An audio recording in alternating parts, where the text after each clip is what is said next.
In the NFL, Patrick Mahomes is known for winning. However, what if I told you this wasn't always the case? You see, in order to understand, we have to go back to this date, December 12, 2012. Cliff Kingsbury, an offensive coordinator at Texas A&M, just got offered the head coaching job at his alma mater, Texas Tech.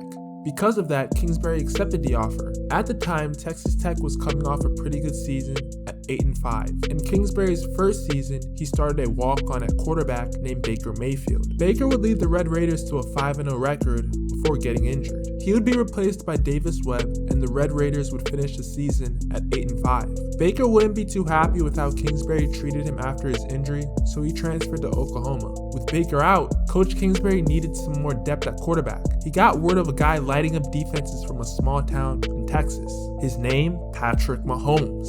Kingsbury convinced Patrick to come play for him at Tech. Fast forward 1 year, that's exactly what he was doing.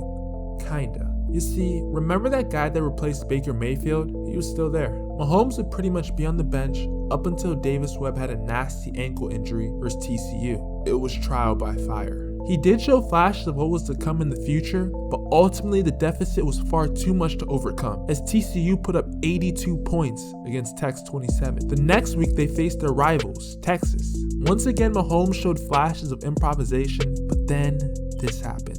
After Patrick fakes the handoff, he keeps it, but waiting for him was one of the hardest hitting cornerbacks in all of college football. Patrick gets up and is seeing stars. He was diagnosed with a grade 1 concussion and had to sit out the rest of the game. Luckily, their next game was a bye week, so Mahomes had time to recuperate and get ready to play Oklahoma. Patrick would throw for 393 yards with 4 touchdowns as a true freshman. However, Oklahoma would still get the upper hand, winning 42-30. Now, I know what you're thinking. Where's Texas Tech's defense when you need them? I mean, a couple weeks ago, they gave up 82 points. Well, here's a little history lesson. You see, in Texas, most high schools run the spread look on offense. In order for it to work, you'll need your best players on offense. This in turn impacts a school like Texas Tech, since you have more than half of their players from the Lone Star State. On top of that, Tech has had 5 different defensive coordinators in the last 5 years. To put into perspective how bad Texas Tech's defense was, the next week, they played one of the worst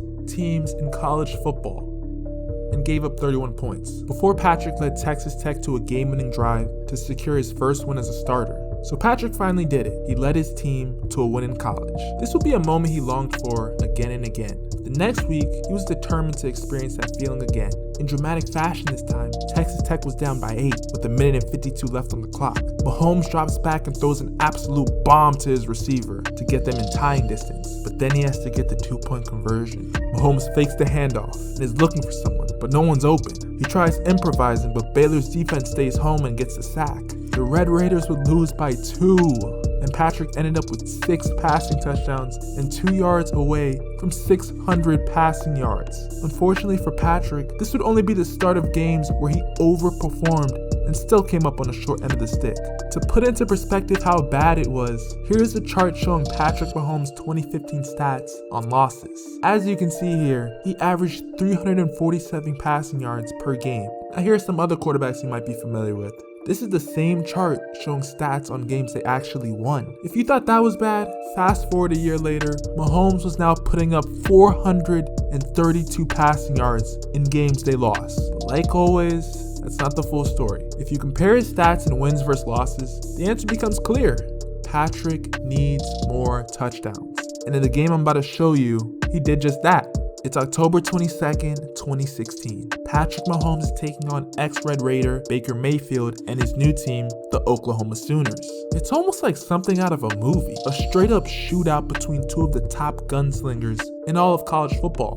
1 minute Baker scores, next minute Patrick scores. In the end, Pat's heroics would once again fall short of triumph. But this time it made headlines. A guy that passed for 734 yards through 5 touchdowns, 85 yards on the ground, pair that with 2 rushing touchdowns.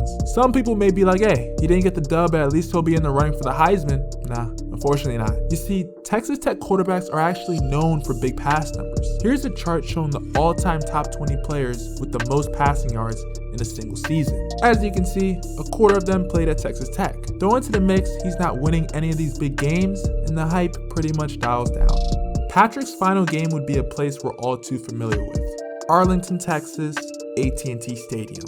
The last time he'd take the field as Red Raider. I mean, there's so many questions. Would his defense show up? NFL scouts are watching. Oh, I forgot to mention he had a shoulder injury a couple weeks ago. All that didn't matter because man's balled out.